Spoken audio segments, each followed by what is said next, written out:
अगं आराध्या, किती छान वाटते या बागेत येऊन. हो ना, आपण कधी असं या बागेकडे पाहिलंच नाही. तुकाराम महाराज म्हणतात ते किती महत्वाचे आहे. वृक्षवल्ली अंबा सोयरे वनचरे. अगं हो ना, पण तू तर म्हणाली होतीस इथे आपले खूप सारे मित्र आहेत म्हणून, पण इथे तर कोणीच दिसत नाही. अगं आजूबाजूला बघ, किती छान छान मित्र आहेत. या मित्रांकडे डोळे उघडून पहा, मग तुला दिसतील ते आपल्या आयुष्यात किती उपयोगी आहेत. ते आपल्याला किती हसवतात, किती सुगंध देतात. म्हणूनच आज आपण यांना भेटायला इथे आलो आहोत. अगं म्हणजे हा मोगरा, हा गुलाब, हा पारिजातक बघ तर नीट, मग तुला कळेल ते आपल्या आयुष्यात किती उपयोगी आहे. अरे हा, आता आठवलं मला. आपण 6वीत असताना नारायण गणेश गोरे यांच्या सुगंधी सृष्टीवर या पाठावर आपण हे सर्व बघितले होते. अगं अगदी बरोबर बोललीस. नारायण गणेश गोरे यांनी या पाठाची खूप छान प्रकारे ओळख करून दिली. आपण त्यांच्या सुगंधाने मोहितच होतो. ती सुगंधी फुलझाडे कशी लावतात, त्यांना लावण्यासाठी किती जागा लागते, एका फुलझाडावर किती कष्ट घ्यावे लागते, याचं सूक्ष्म वर्णन त्यांनी त्या पाठामध्ये दिलं होतं बरं का. फुले आपला गंधरंग डोल दुसऱ्यावर उधळतात. हे जणू फुलांचं दानच बघ. त्याचं आयुष्य किती क्षणभंगूर असतं, पण त्यांना दुसऱ्यांना आनंद देण्यातच मजा वाटते. काहींना तर माहित पण नसतं की आपण देवाच्या पायाशी राहणार की रस्त्यावर तुडणार, परंतु जन्मांसाला प्रवृत्तीचं दर्शन आपल्याला पाहायला मिळतं. अरे वा, किती छान सुगंध येतोय. अच्छा मोगरे दादा, तुम्ही आहात होय? नमस्कार, मी लेखकाचे पहिले प्रेम, मोगऱ्याचे रोप. मोगरा फुलाला असे मी प्रत्यक्ष माऊलीच्या मुखातून शब्दरूपी बदललो. तो मी मोगरा. लेखकाच्या पुण्यातील शनिवार पेठेतील मी पहिला मित्र. मी कुठल्याही रंगीबेरंगी कुंडीतील नव्हे बरं. मला लेखकाने लावले कोठे तर रॉकरच्या तोंड कापलेल्या डब्यात. पण मी सुखी होतो. माझ्यावर जितके प्रेम लेखकाने केले तितकेच प्रेम मुगाच्या दाण्या एवढ्या पोपटी रंगाच्या कळीवर म्हणजेच माझ्या मुलीवर देखील केले.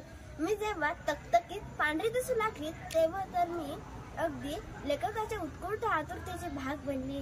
कारुण्याच्या उंबरठ्यावरील मुलीसारखी पाकळी माझी फुलू लागली आणि जणू काही सगळ्या जगात सुगंधाचा बरसाट करत मी आणखीनच बहरून आले.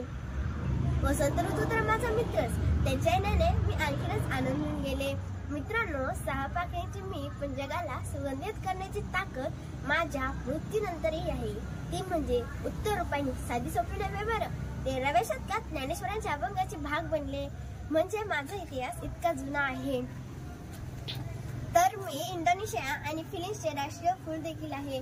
एवढा मोठं असलं तरी लेखकाने लावलेल्या झाडाचे फूल म्हणून मी त्यांच्या आनंदात अभिमानाची साखर होतो.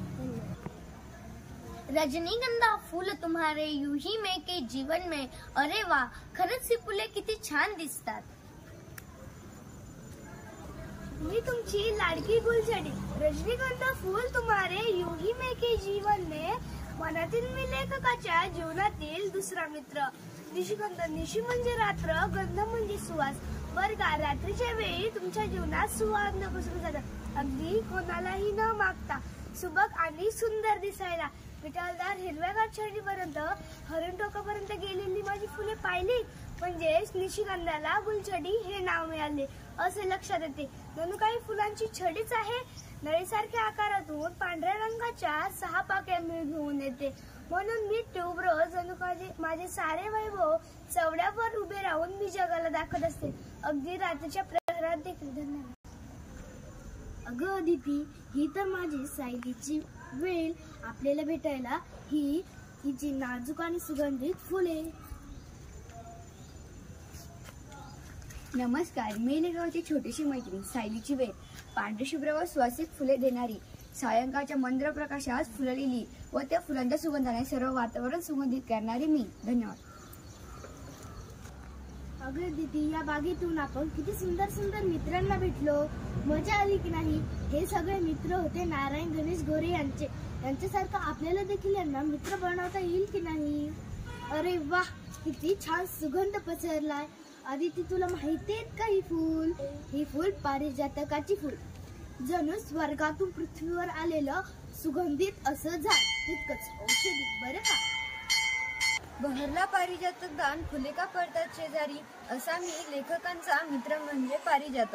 म्हणजे पाहू, एकदा श्रीकृष्णाने मला सत्यभामासाठी स्वर्गातून आणले, पण सत्यभामा रागावली. ती म्हणाली, माझ्या दारात हवा पारिजातक. मग श्रीकृष्णाने मला सत्यभामाच्या दारात नेऊन लावले खरे, पण फुले पडली रुक्मिणीच्या दारात. गंमतच नाही. धन्यवाद.